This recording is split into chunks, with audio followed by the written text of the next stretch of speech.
हीरे की परख। एक दिन एक राजा का दरबार लगा हुआ था। सर्दी के दिन थे, इसलिए राजा का दरबार खुले में लगा हुआ था। राजा की सारी प्रजा सुबह की धूप में बैठी हुई थी। राजा के सिंहासन के सामने एक शाही मेज रखी हुई थी और उस पर कुछ कीमती चीज़ें भी रखी हुई थी। उस समय राजा के दरबार में एक व्यक्ति आया और उसने राजा से कहा कि मेरे पास दो वस्तुएं हैं और मैं हर राज्य के राजा के पास जाता हूँ और अपनी दोनों वस्तुओं को उनके सामने रखता हूँ, पर कोई भी उसे परख नहीं पाता है। मैं विजेता बनकर घूम रहा हूँ, अब मैं आपके राज्य में आया हूँ।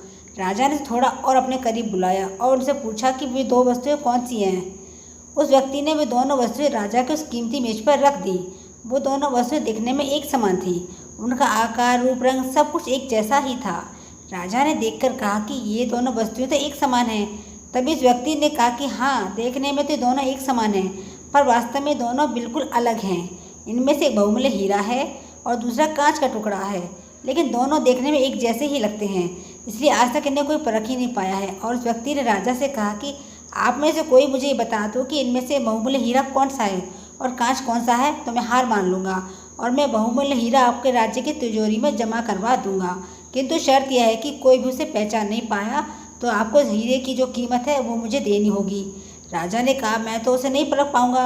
राजा के जो मंत्री थे, वजीर थे, जो सभा में उपस्थित थे, वो सब ने उसे परखने से इनकार कर दिया, क्योंकि अगर किसी ने गलत उत्तर दिया तो उससे राजा का मान भंग हो जाएगा।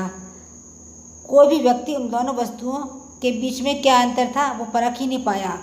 थोड़ी देर के बाद राजा की सभा में थोड़ी हलचल हुई और एक अंधा आदमी हाथ में लाठी लेकर आ रहा था।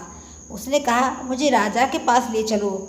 मैंने सारी बातें सुनी हो और ये भी सुना है कि कोई भी दो वस्तु में से ही कौन सा है ये परख नहीं पाया है। आप मुझे भी एक अवसर दीजिए। एक आदमी के संग वो अंधा आदमी राजा के पास पहुंचा। उसने कहा कि मैं तो जन्म से अंधा हूँ, पर फिर भी मैं एक मौका लेना चाहता हूँ, जिससे मैं भी एक बार अपनी बुद्धि को परख सकूँ। हो सकता है मैं सफल भी हो जाऊँ, और यदि मैं सफल ना हुआ तो आप तो पहले से ही हारे हुए हैं। राजा को लगा कि मुझे उसे एक अवसर देना चाहिए और उन्होंने उस व्यक्ति से कहा कि अच्छा ठीक है, मैं तुम्हें एक अवसर देता हूँ। उस अंधे आदमी को दोनों चीज़ें छुआ दी गई और उसे पूछा गया कि इनमें से हीरा कौन सा है और कांच कौन सा है।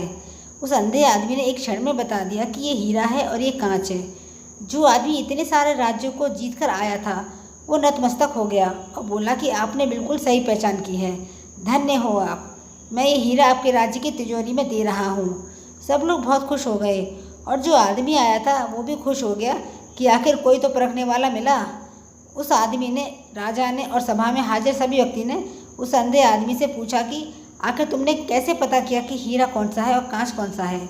उस अंधे आदमी ने कहा कि सीधी सी बात है, हम सब लोग धूप में बैठे हुए हैं, मैंने दोनों को छुआ। जो ठंडा था वो हीरा था और जो गर्म हो गया था वो कांच था।